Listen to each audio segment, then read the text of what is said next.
buenas tardes. Excelentísimo señor vicerrector, ilustrísimos señores vicedecanos, señor secretario, señores profesores, señoras profesoras, alumnos y alumnas, señoras y señores. En este día venturoso tengo el honor de dirigirme a ustedes para comentar en alta voz los pensamientos que sin duda ahora compartimos. El acto que vamos a celebrar cierra una etapa de vuestra vida entrañable y jovial. Os colmará con un sinfín de sensaciones contradictorias: melancolía por el recuerdo del ayer, inquietud y esperanza por todo aquello que está por llegar. Y yo quisiera, desde la quietud de mi experiencia, manifestaros mi más profundo agradecimiento por vuestra presencia y aportaciones durante estos años que habéis compartido con nosotros. Muestra digna de ello es el esfuerzo realizado por muchos de vosotros para que este acto tuviera lugar. Asimismo, quisiera haceros llegar mi esperanza por el entusiasmo del mañana y mi emoción por el instante que ahora vivimos, para que su recuerdo estimule y enriquezca cada día por vivir. Os deseo, diplomados y diplomadas, una vida plena, repleta de éxitos profesionales y humanos. Y os recuerdo, en el momento de partir, que vuestra facultad tendrá siempre abiertas sus puertas de par en par para quien hoy nos dejáis. Sin nada más, abrimos el acto y damos entrada al coro de la Facultad de Educación.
A continuación, la profesora doctora doña María Ángeles Rodríguez Arango, catedrática de Lengua y Literatura Española, va a proceder a dictar la lección de clausura. Nuevas formas literarias.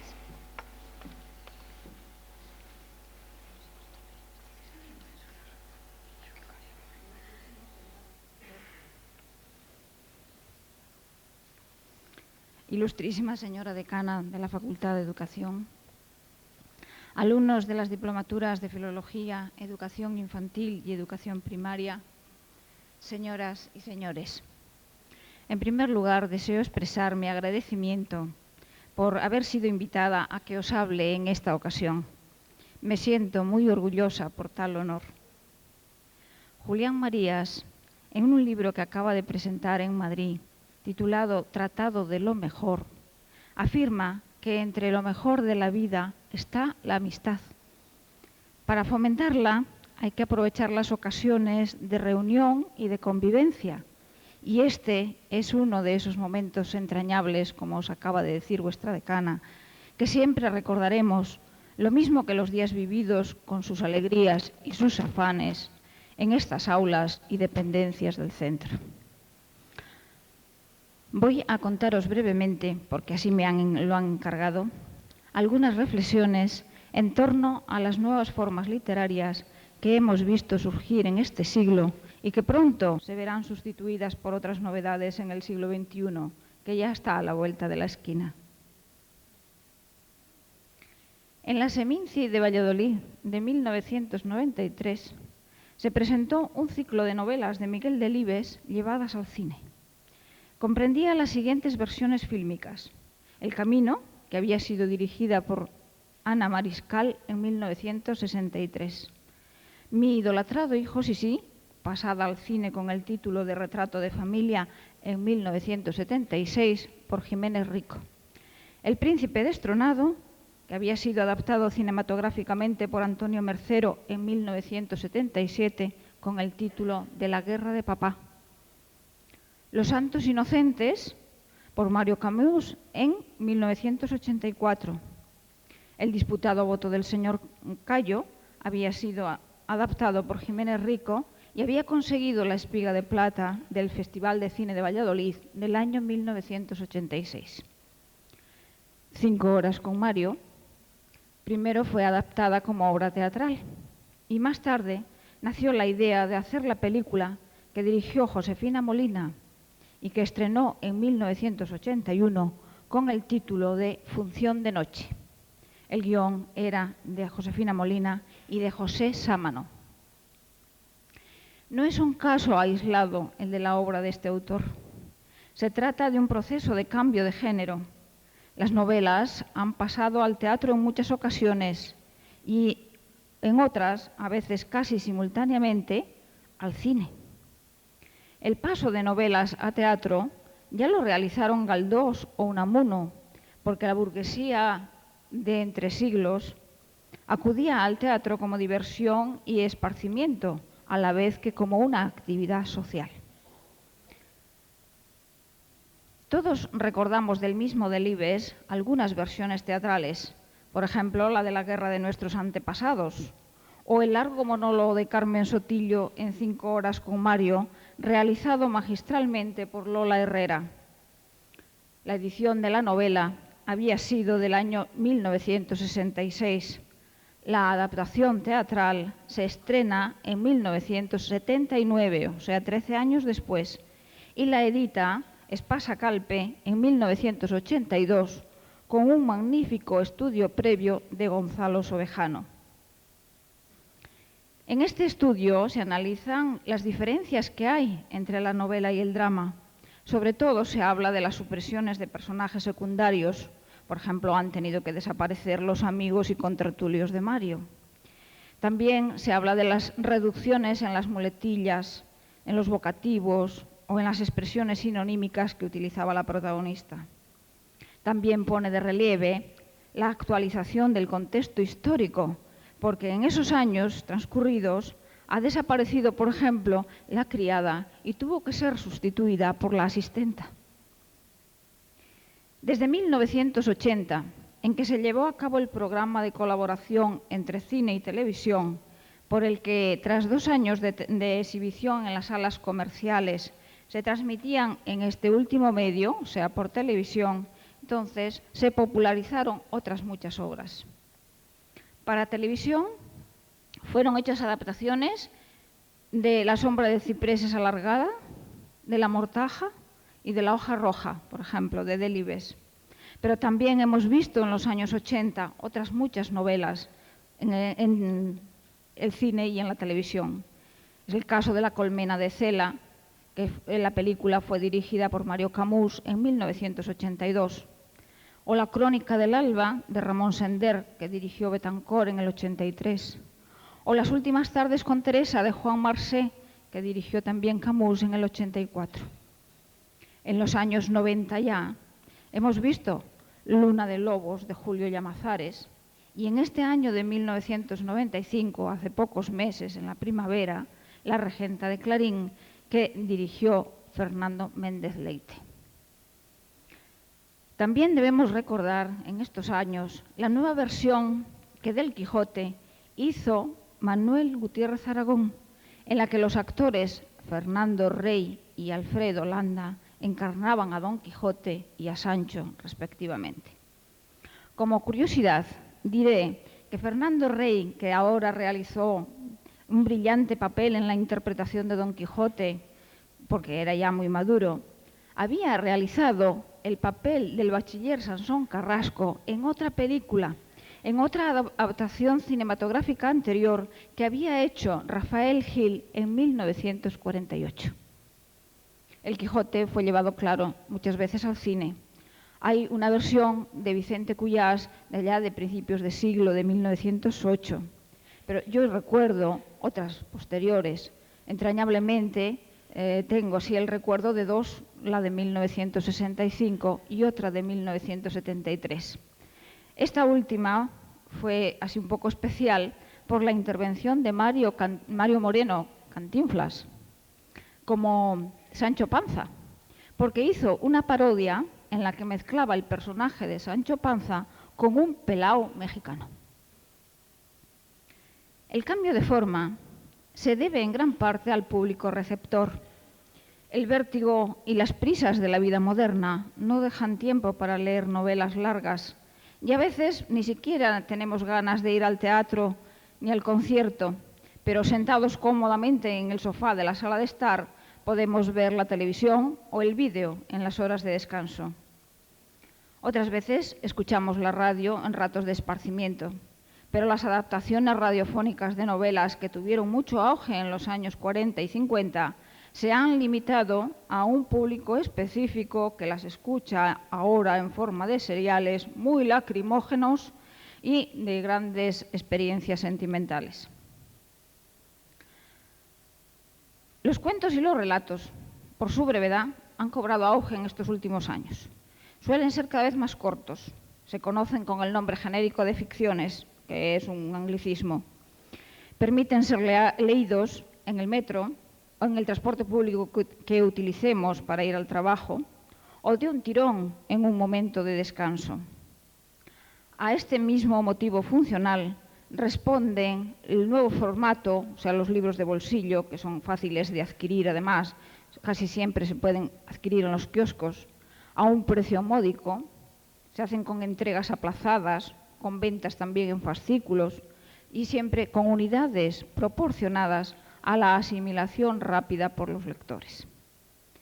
Para hacer llegar estas obras cortas al gran público, también fueron incluidas a veces en algunas páginas de periódicos. También son interesantes relatos cortos o libritos que han editado algunos diarios nacionales y que los entregaban como obsequio a los usuarios del periódico en determinadas fechas. Así se han editado obras de Cela, de Vargas Llosa, de García Márquez, de Mateo Díez. Lo mismo que las novelas, también han sido llevados al cine algunos cuentos. En la película El Filandón se relatan 5 cuentos dentro de la ermita del mártir San Pelayo, a cargo de 5 autores leoneses. Según la leyenda, San Pelayo intenta distraer al caudillo Almanzor contándola durante 5 días cuentos inventados por él para dar tiempo a que los cristianos organicen la defensiva. Ahora, cada vez que se acerca un peligro, el santo hace sonar la campana de la ermita y los devotos deben acudir para contarle 5 relatos. Siguiendo esta tradición, 5 escritores leoneses, que son Luis Mateo Díez, Andrés Trapiello, Antonio Pereira, José María Merino y Julio Llamazares, se reúnen allí una noche y sus relatos van apareciendo en imágenes. La película fue dirigida por José María Martín Sarmiento en 1984 y fue realizada con el patrocinio de la Junta de Castilla y León y otras entidades leonesas. La parte musical es una selección de obras de los compositores leoneses Cristóbal Halffter y Amancio Prada. Unos años antes, en 1976, Angelino Fons también había hecho una versión libre de un cuento de Carmen Martín Gaite. El cuento se titula Un alto en el camino y está incluido en un libro que se llama Las ataduras. La película tenía otro título, Emilia, Parada y Fonda, y se corresponde con el guión que para la película habían llevado a cabo la autora y Juan Tebar. A los medios de comunicación también se nos ha pasado la épica. La radio y la televisión nos transmiten lo que ocurre en los campos de deporte y hacen vibrar los ánimos de los aficionados. Mientras los juglares referían las hazañas bélicas y los combates de nuestra historia, ahora se nos cuentan en imágenes las batallas libradas en el ring, en la pista de atletismo, en las vueltas ciclistas o en el campo de fútbol. El deportista ha sustituido al guerrero como héroe. Se sigue cantando igualmente al esfuerzo humano, pero ya no es el esfuerzo bélico, sino el esfuerzo deportivo. Algunas técnicas del juglar perduran transformadas. Mientras las series gemelas del cantar de gesta repetían un mismo contenido con distinta asonancia, la televisión nos ofrece la repetición de las principales jugadas y de los goles alcanzados. En la meta también vemos a cámara lenta y repetidas veces la pequeña diferencia obtenida por el ganador del sprint final de una carrera. Por eso vemos en la imagen muchas veces el trocito de rueda de una bicicleta que le saca a la siguiente o el trozo de zapatilla de un corredor. La parte de presentación que el juglar efectuaba le corresponde hoy al locutor de radio y al comentarista de televisión. En el primer caso, el locutor ha de contarnos lo que sucede por medio de la narración, atropellada en los momentos de apuro cuando se aproximan a la portería o a un momento culminante de la competición, y más remansada si se trata de los sucesivos lances ya no tan decisivos en el juego o en la carrera. Un caso extremado de exigencia en la percepción de la transmisión lleva a los aficionados más forofos a ver un acontecimiento deportivo por televisión escuchando simultáneamente los comentarios del locutor de radio, porque éste ha de ser más explícito al tener que suplir las imágenes que supone que sus oyentes no están viendo. La labor del presentador o del locutor no se limita a explicar el juego. Una observación oportuna, una comparación feliz pueden tener consecuencias considerables en la apreciación de los oyentes. Por eso son tan importantes los comentarios realizados en los que hay que distinguir la información de la valoración de los sucesivos episodios, así como de los deportistas más destacados en la jornada. Las opiniones aparecen como reales, como vistas así directamente, pero pueden tener ciertas modificaciones y variantes según la opinión de quienes estén presenciando los hechos. Muy importantes son también las entrevistas realizadas a los jugadores o competidores en general, además de las efectuadas a entrenadores y a las personas relacionadas con el mundo del deporte. El modo de realizarlas, el entorno icónico y lingüístico en el que se desarrollan y la actitud del locutor pueden contribuir al engrandecimiento del entrevistado y del juego o de la hazaña realizada. Con el primer plano se agranda la figura y da lugar a la formación del mito.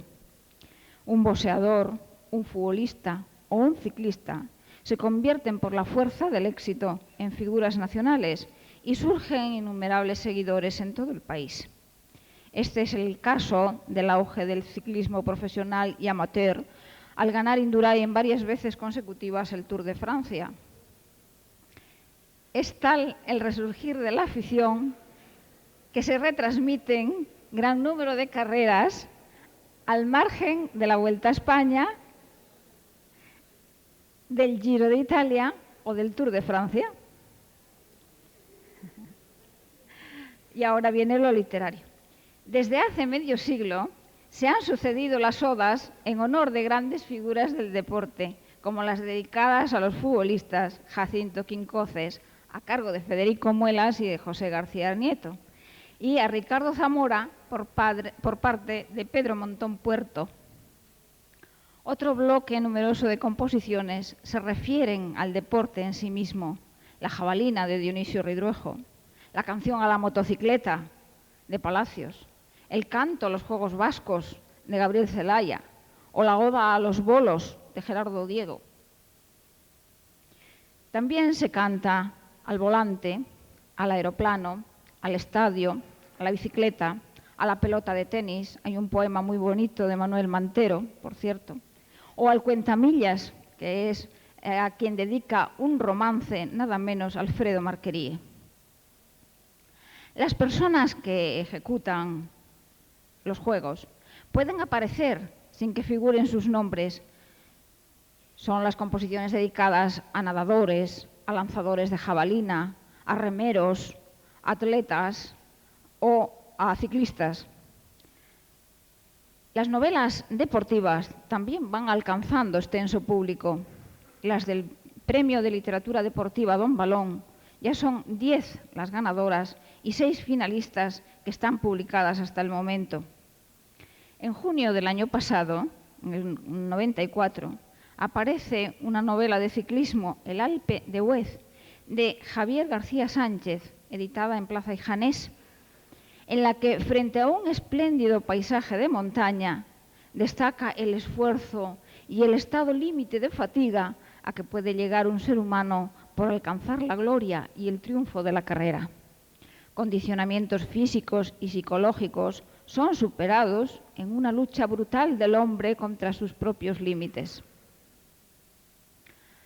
Las novelas alcanzan los más variados deportes, pero los más tratados han sido el fútbol, el boxeo y el ciclismo.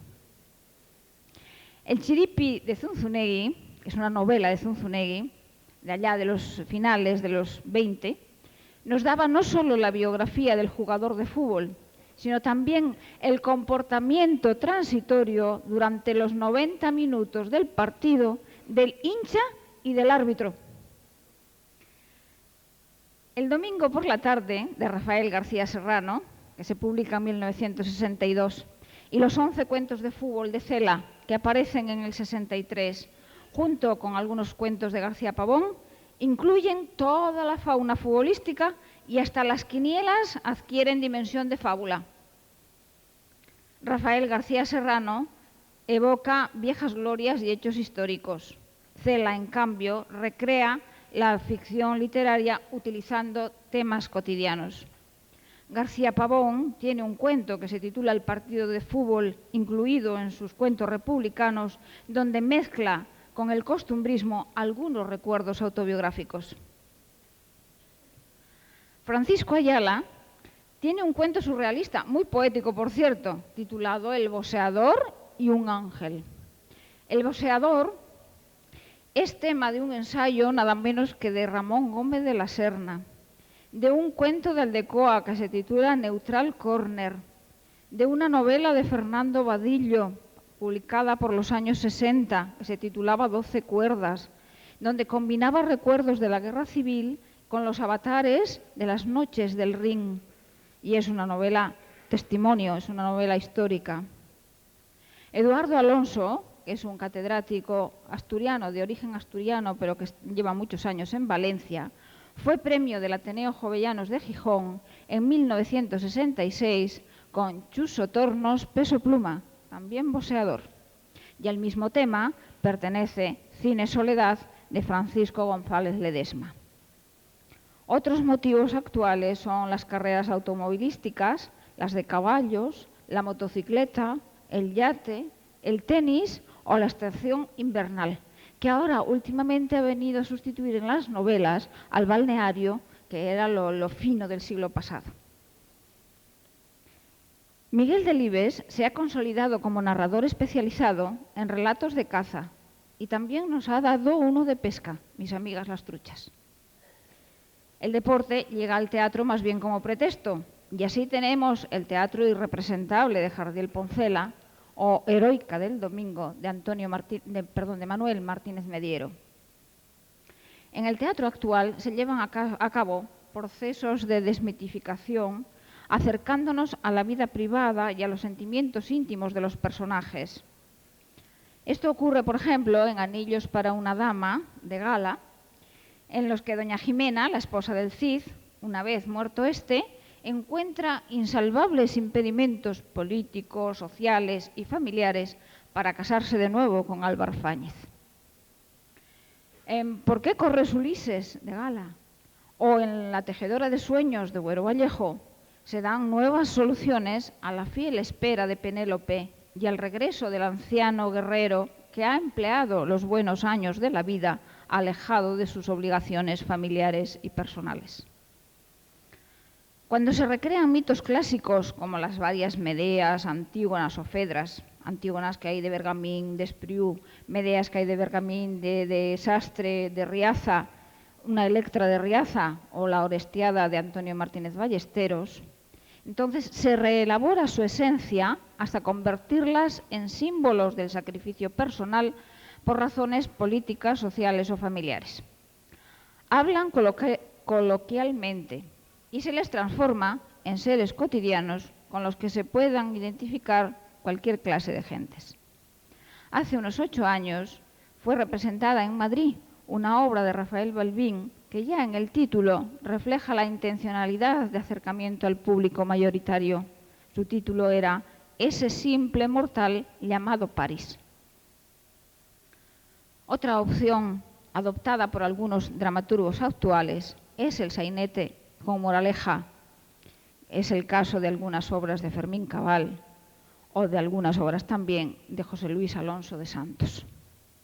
No es grande la repercusión social del teatro, que suele reducirse a lo que ahora se llaman propuestas escénicas, que se llevan a cabo en las salas de Madrid o Barcelona y a veces durante las fiestas veraniegas en giras por otras capitales. Los locales de representación han dejado de ser cómodas salas con butacas forradas y espacio holgado para convertirse en una especie de carpas de circo con modestas sillas o con asientos de madera colocados en gradas semicirculares, desde las que se contempla la representación en el centro de la sala, como si fuera una pista, sin escenario y sin comodidad alguna para los actores. Toda la maquinaria de iluminación, los efectos especiales, la música, etc., todo está a la vista del público o se mezclan con él. Los grandes teatros tradicionales, que aún perviven, son ya monumentos históricos y, por otra parte, necesitan subvenciones para su mantenimiento. Excepto los de Madrid, Barcelona y alguno en otras ciudades grandes que continúan ofreciendo representaciones durante todo el año, los demás tienen que sobrevivir de una manera parcial al menos como salas de cine. Por eso las obras de teatro pasan al cine y a la televisión, que es el camino de la popularidad. Finalmente vamos a ver qué pasa con la poesía. La poesía lírica es hoy muy poco leída, pero en cambio se canta. Y así llega a todos los públicos. Las tiradas de los libros de poemas son muy reducidas, casi siempre en ediciones de autor de muy escasa difusión, salvo las promociones de determinados nombres que van ya a las antologías, los demás suelen pasar bastante desapercibidos. Ni siquiera son del dominio común los premios poéticos, ni las colecciones que llevan apareciendo desde hace más de 25 años. Empieza a ser más familiar ahora, por ejemplo, la colección Adonais, porque tiene 50 años de trayectoria y además resonó un poco más con motivo de las antologías que realizó a propósito de la celebración de los 25 años primero y de los 50 después. Otras colecciones poéticas como El Bardo, de Barcelona, Hiperión, Endimión, Visor, Anthropos, etc., tienen ya una larga trayectoria, pero sin embargo son conocidas solo relativamente. Quedan reducidas al público especializado las colecciones que han perdurado en provincias como la colección Álamo de Salamanca, el Artesa de Burgos, el Toro de Granito y el Telar de Yepes de Ávila, la colección Provincia de León, solo por citar algunas de las más próximas así en la región y de las más veteranas. Pero no busquemos estos libros en las librerías, ni siquiera a veces en las bibliotecas los encontramos. Solo suelen tenerlas en la ciudad correspondiente, a donde se han editado, y además en el establecimiento especial dedicado a ello. También Valladolid ha tenido sus colecciones. Si queremos ver algún ejemplar suelto de la ya histórica colección Halcón, podemos asomarnos a los escaparates de la librería Relieve. Allí los podemos ver. Existen otras colecciones poéticas actualmente, como Roca Caliza, o la colección de autores vallisoletanos que publica el Ateneo, o la colección de autores contemporáneos de la Diputación Provincial, pero no alcanzan gran difusión ni popularidad. Menos todavía alcanzan las ediciones patrocinadas por las cajas de ahorros, porque los criterios de distribución que utilizan van encaminados por muy diferentes derroteros. Pero, como os decía, la poesía se canta. Y no solo la actual, también la clásica. Todos conocemos En la boda Mancio Prada poemas de Juan de la Encina, de San Juan de la Cruz, de Santa Teresa, de Rosalía de Castro, así como también, por ejemplo, de algún autor leonés como Luis López Álvarez o del zamorano Agustín García Calvo. Paco Ibáñez ha puesto música a numerosos poemas que canta él personalmente o de los que ahora otros cantantes han realizado nuevas versiones. Desde las coplas de Jorge Manrique y los poemas de García Lorca o de Luis de Góngora, aparecidos allá por los años 1967, ha incorporado composiciones poéticas posteriores, como por ejemplo la de Don Dinero de Quevedo, Din Don Don Din, y el cuento de la lechera de Samaniego, varios poemas de Alberti, de León Felipe, de Goytisolo, de Miguel Hernández o de Gabriel Celaya. Todos conocemos poemas de Machado cantados por Juan Manuel Serrat, los Cantares, pero también han musicado textos suyos, textos de Machado, y son conocidos, aunque quizá algo menos, Hilario Camacho, Alberto Cortés o Miguel Ríos. Serrat ha cantado también poemas de Alberti y de Miguel Hernández.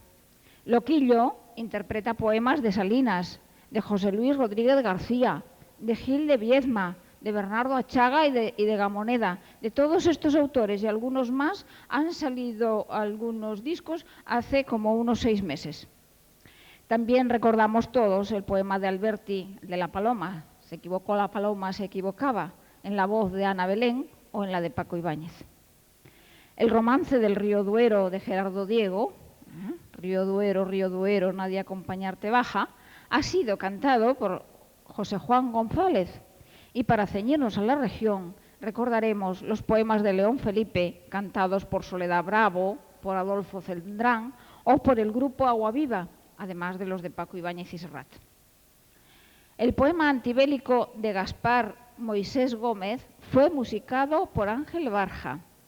Soria Lejana, de Dionisio Ridruejo, por Jaime Lafuente. Las amapolas comuneras de Godofredo Garavito, por el grupo Almenara, que también interpreta otros poemas vallisoletanos, como por ejemplo La Casa y Tierra de Campos, de Sergio Fernández, o Soy Castellano, de José González Torices. Conclusión: conozcamos los poemas, sean leídos, recitados o cantados.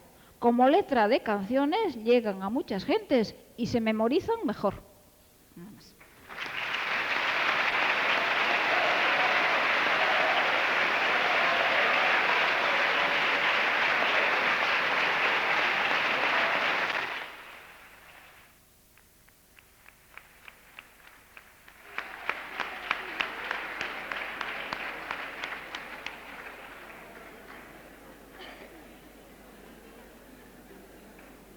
Muchísimas gracias, doctora Rodríguez Arango. A continuación, el alumno don José David Gómez Fernández intervendrá para contestar en nombre de los señores alumnos que continuarán en la facultad.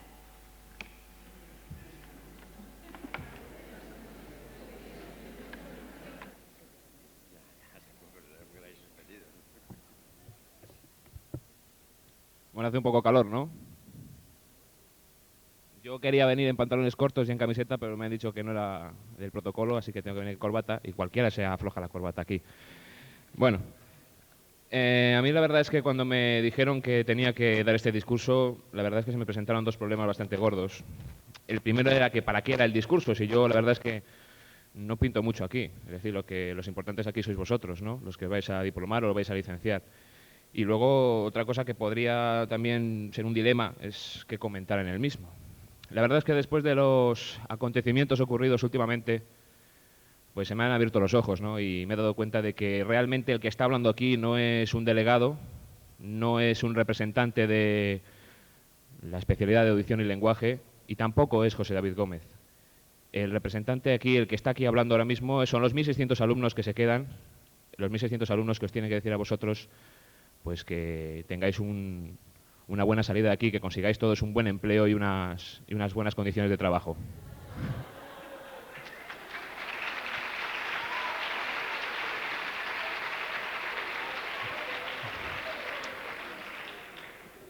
Bueno, también me gustaría hablar de algo realista, ¿no? O sea, hemos hablado del trabajo, pero también algo muy importante es que cuando salgamos todos de aquí, aunque esto quizá no se comente en el acto de hoy, sí que es verdad que lo vamos a tener muy duro. Lo vais a tener muy duro. Yo el año que viene.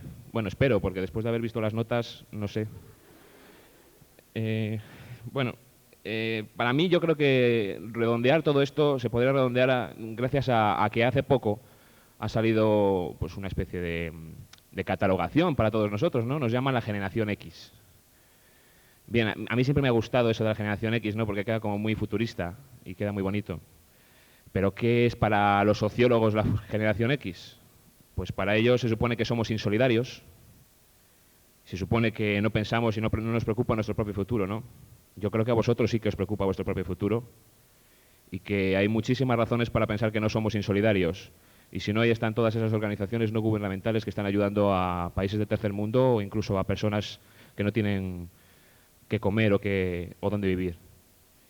La conclusión a la cual yo llego con todo esto es que no pertenecemos a esa generación, que somos nosotros mismos los que tenemos que buscar nuestra propia vida, nuestra propia historia, ¿no?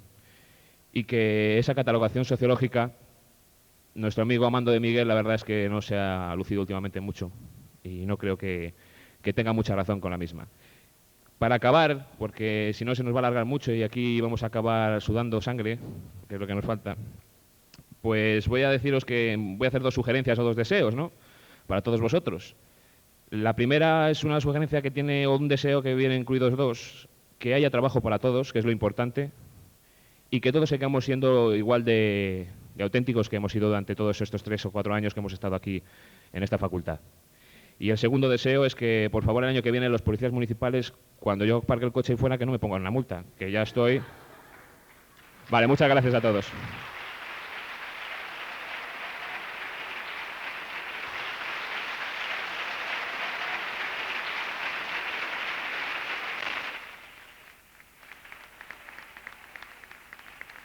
Gracias, José David Gómez. Y a continuación, doña María Rosario Fernández Casquete intervendrá en representación de los señores alumnos diplomados. Cuando quiera.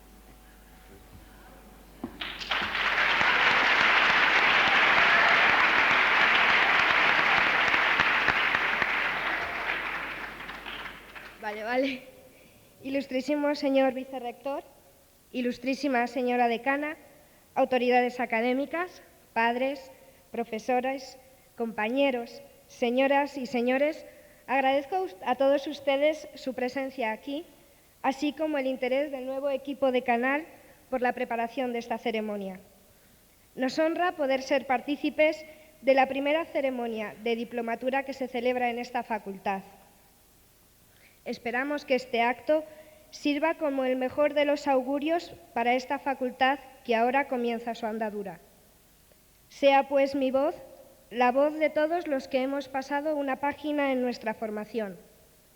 De un lado, los mejores deseos de éxito a los que se quedan. De otro, la nostalgia de los que se van, dejando atrás las horas de biblioteca, los exámenes y los cafés cómplices y compartidos. No quisiera que mis palabras sonasen a despedida, sino a promesa. Promesa de un hasta pronto para los que seguirán su formación en esta facultad y promesa de recuerdo para aquellos que, aun dejando de recorrer los pasillos o las clases, formarán de ahora en adelante siempre parte de nuestra historia. Quisiera también, en nombre de todos mis compañeros, agradecer la labor de los profesionales que demostraron en su quehacer diario la valía del trabajo bien hecho. Agradecer también el apoyo humano de aquellos para quienes la labor docente no acaba tras la clase o el sillón de tutoría. A todos ellos, gracias.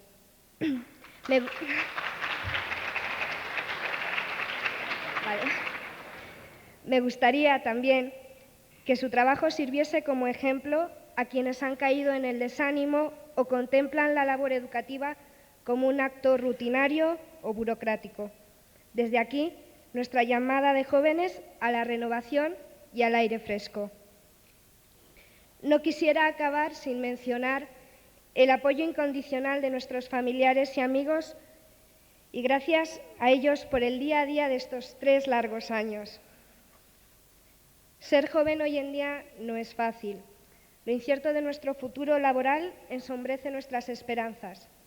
Ser joven y maestro lo es aún menos. De nosotros depende el recordar que el centro de nuestro interés es la formación de seres humanos. Que este pensamiento anime la labor que realizaremos una vez diplomados. Mucha suerte y adelante.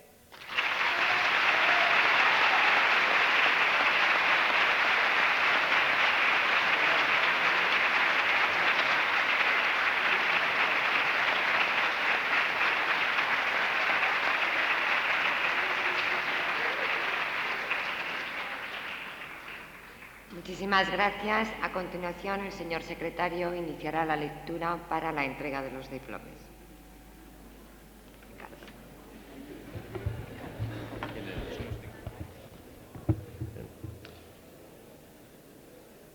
Si algún alumno no es nombrado, en este momento se le entregará el diploma después de la ceremonia.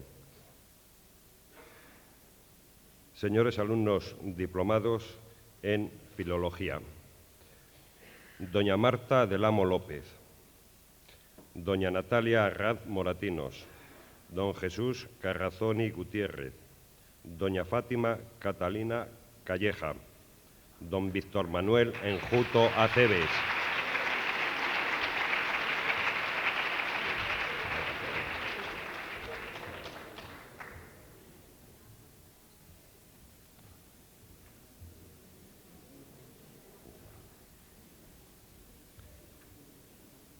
doña Miriam Gómez Aragón, doña María del Mar González Gordaliza, doña Rebeca Macario Pajares, doña María del Mar Marván Fernández, doña Inmaculada Martín Sordo.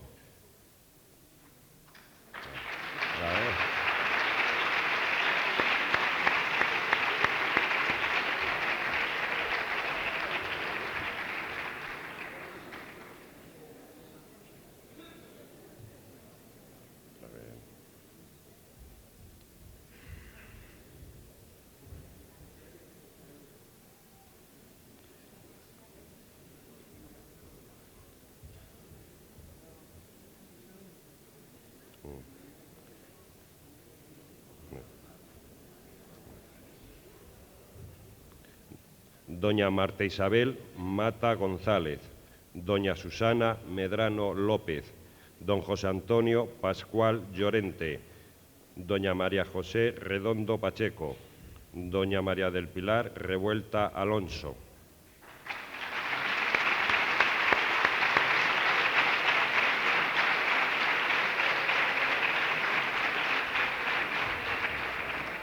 Os habéis confundido todos.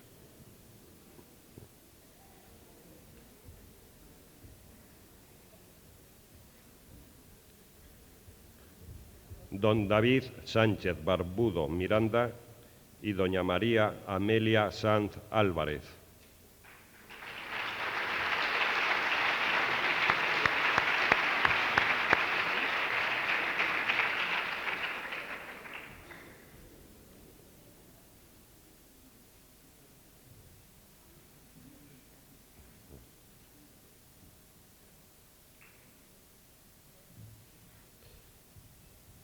Señores alumnos diplomados en educación primaria. ¿Infantil? ¿Tenéis? Bueno, alteramos el orden. Señores alumnos diplomados en educación infantil.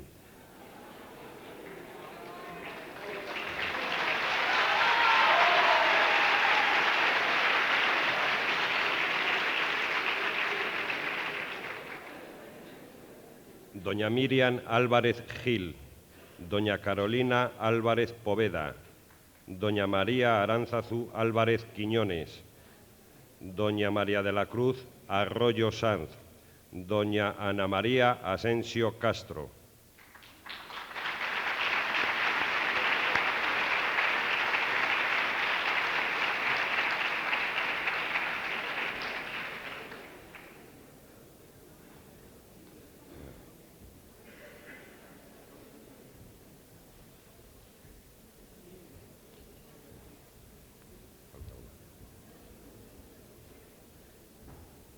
Doña María Mercedes Azpeleta Manrique, don José Ignacio Berruezo Fernández, doña María Concepción Calleja de Pablos, doña Elena del Campo Rupérez, doña Alicia Castaño Bueno.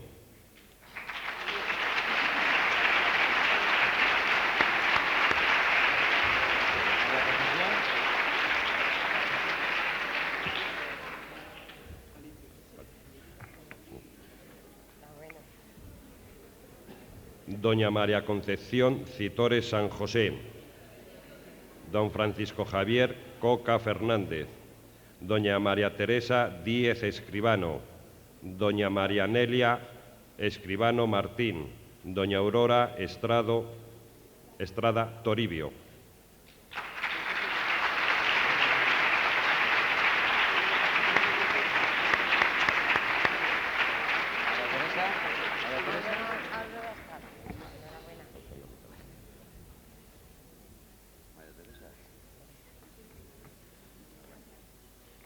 Doña Elena María Fernández Benito, doña María Rosario Fernández Casquete, doña Yolanda Frías Mouriño, doña Esther Gallego de la Calle, doña Eva Gallego Paniagua.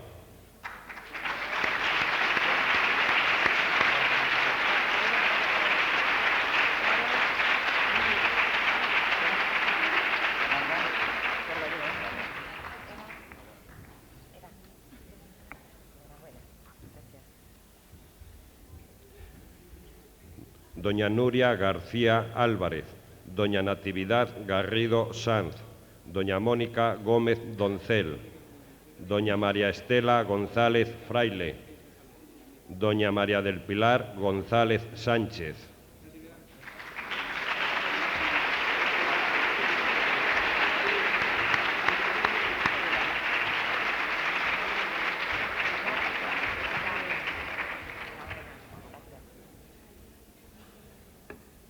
Doña Montserrat Hijosa Gil Sanz, don Raúl Jiménez García, doña María del Carmen Jorge Sanz, doña Paloma de León Sotelo Lorca, don Jorge López Pérez.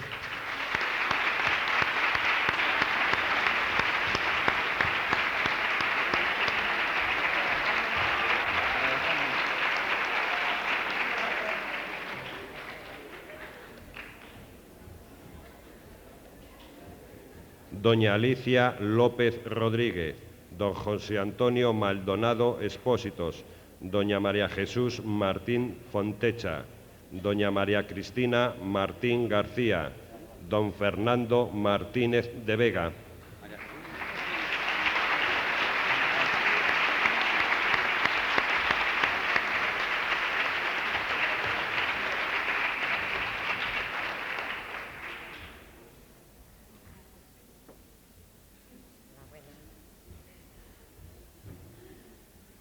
doña María Yolanda Martínez Navas, doña María Jesús Martínez Pinilla, doña María Paz Matilla Matilla, doña María Gloria Matizanz Santos, doña María del Mar Minguela Merino.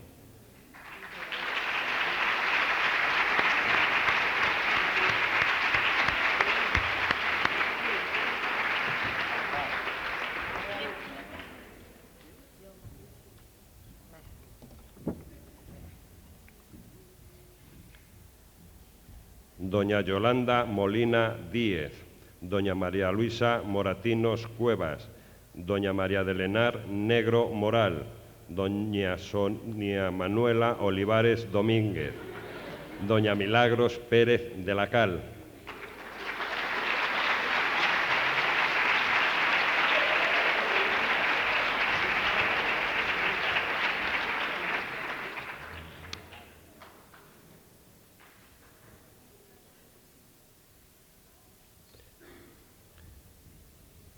Doña María Pérez Villafañe, doña María Teresa Peña Lobo, doña Ana Isabel Pico Sanz, doña Marta del Pozo Barrasa, doña María Soledad Prado Anibarro.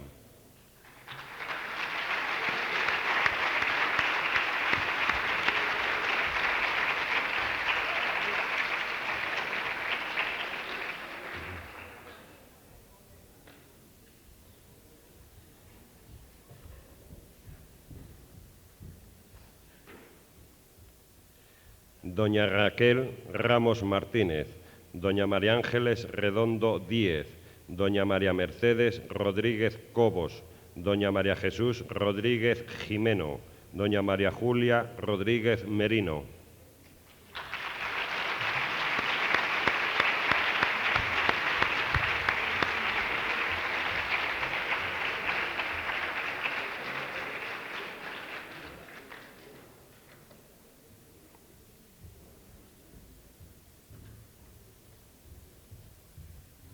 Doña Nuria Rodríguez Ramón, doña Laura Román Alonso, doña María Concepción Rubio Román, doña Elvira Sáez Pastor, doña María Ángeles Salas San José.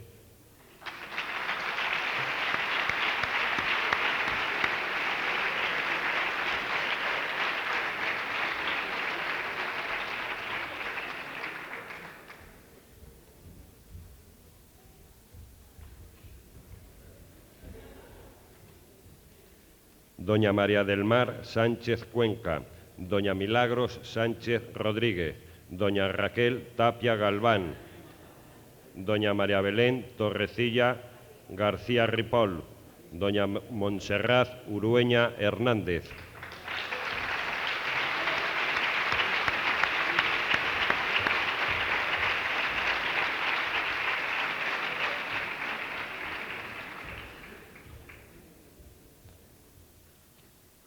Doña Olga Va Solana, doña Marta Valverde Santa Marta, doña Idoya Vaquero Ayala, doña María del Rocío Ventura Benito, don Carlos Fernando Villada Fonseca.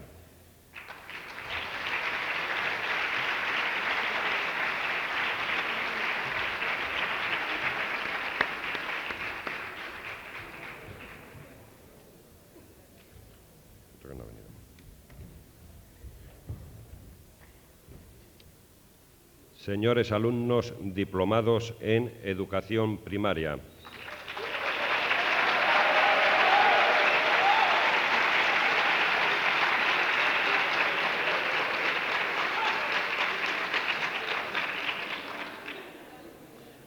Don Miguel Ángel Alba Sansegundo, doña Mónica Alonso Arranz, doña Marta Alonso Hernández, doña María del Carmen Alonso Vázquez, doña María Enar de Anta Llorente.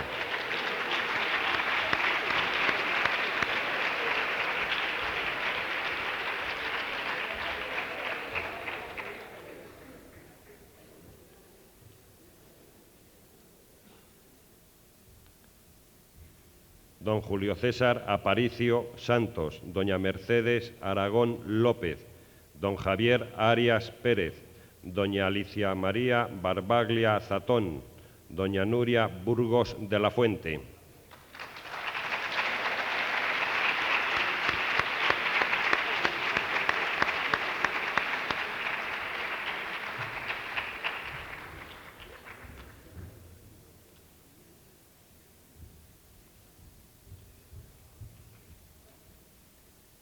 Doña María Ángeles Calvo Rodríguez, don Miguel de Campos Sagún, doña Ana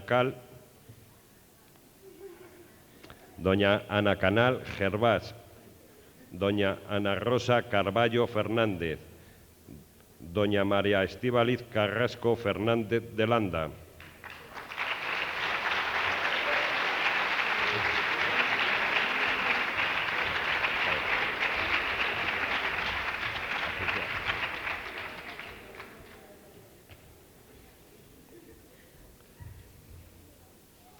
Don Ignacio Corral Bermejo, doña María Carmen Dégano Garnacho, don Pedro Escudero Arias, doña Ana Belén Fernández Justel, doña Carolina Fernando Garay.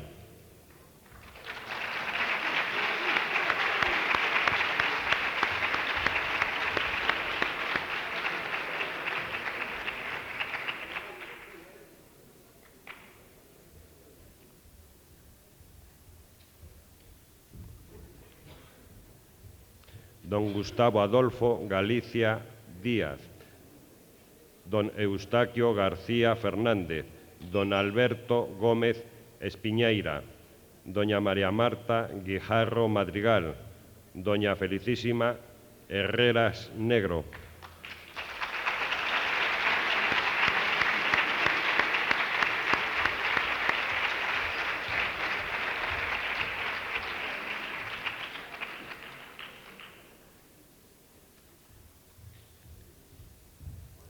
Don Carlos José Lajo González, doña Rosalina de la Llana Julián, doña Verónica López Villafañez, don Luis Ignacio Luengo Poncio, don José Ramón Martín Jiménez.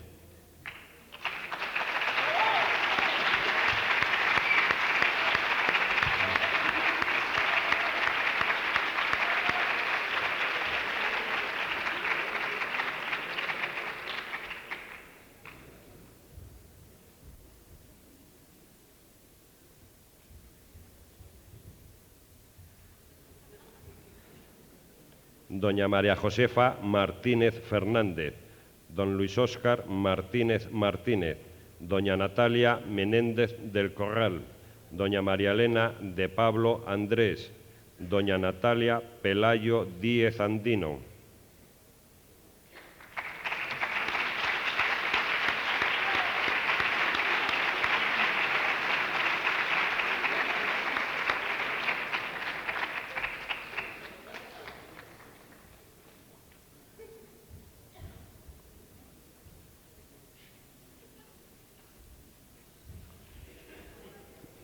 Doña María del Carmen Prieto Izquierdo, doña Mónica del Río del Caño, doña Marta Luisa Rojo Rojo, don Ignacio de la Rosa Nieto, doña Teresa Rubio Pérez.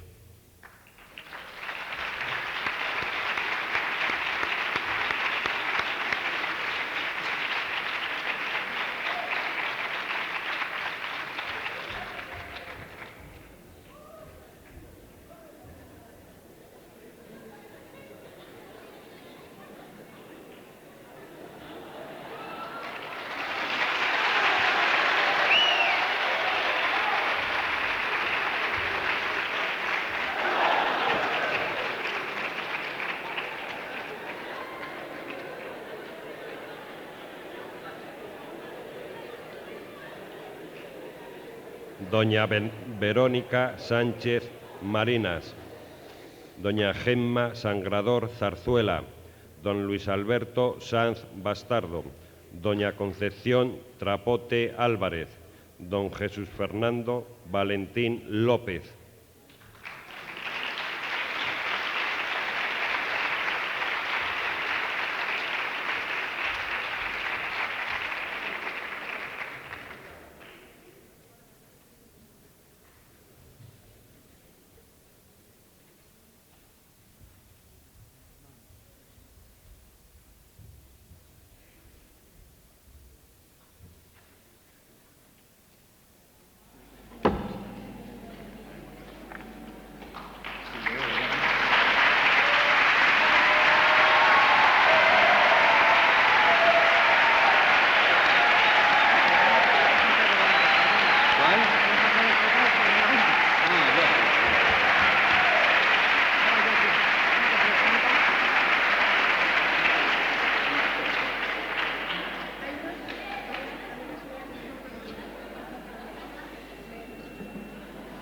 A continuación, el excelentísimo señor don Francisco Javier Sánchez Tabernero, vicerrector de Alumnos y Asistencia Social, tiene la palabra. Muchas gracias, señora decana. Buenas tardes, ahora sí lo digo bien, señora decana, señores vicedecanos, diplomados,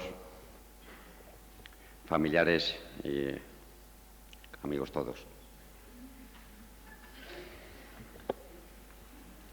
Para mí, especialmente, es un honor, y sobre todo para la Universidad de Valladolid, venir a este acto en que, después de una etapa de formación, ponemos en la sociedad unos nuevos diplomados.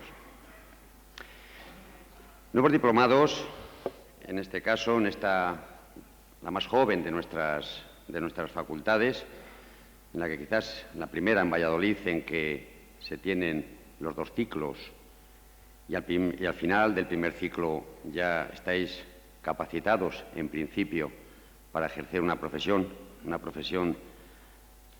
tan noble y tan bonita como la de enseñar. En definitiva, vosotros sois la primera piedra de la cultura. De vosotros empiezan los niños a aprender en la cultura y en su formación. Es curioso ver que sois, y esto tiene su grandeza, ¿no? Sois especialistas de todo, ¿eh? Y no vale aquí decir que especialista de todo sabe de nada, ¿no? Sois lo primero que se encuentran los niños, las primeras enseñanzas que reciben van a recibirlas de vosotros. Es verdad que habéis cogido una carrera, habéis cogido una profesión dura por lo difícil que está el mercado del trabajo, dura porque vais a tener que desempeñar no siempre en las mejores condiciones, en condiciones a veces muy precarias, en pueblos muy alejados, en fin, en una situación no siempre grata. Yo no sé, es una pena que digan que sobran maestros. Yo creo que no sobran maestros. Quizás lo que habría que haber menos niños por maestro y tendríais todos lugar, tendríais todo sitio para vuestro trabajo. En fin, no quiero alargarme más. Vosotros, que sois de filología, sois de educación primaria, sois de educación infantil, en fin, cogéis todo una gama desde los 3 años, los 3, 4 años cogéis a los niños y les dejáis ya en la secundaria. En fin, que tengáis suerte, que la vais a necesitar, pero que afrontéis esta nueva etapa con ilusión. Enhorabuena a vosotros, enhorabuena a vuestros padres que aquí os acompañan y a los amigos, novios y novias y demás que están aquí con vosotros. Suerte y adelante.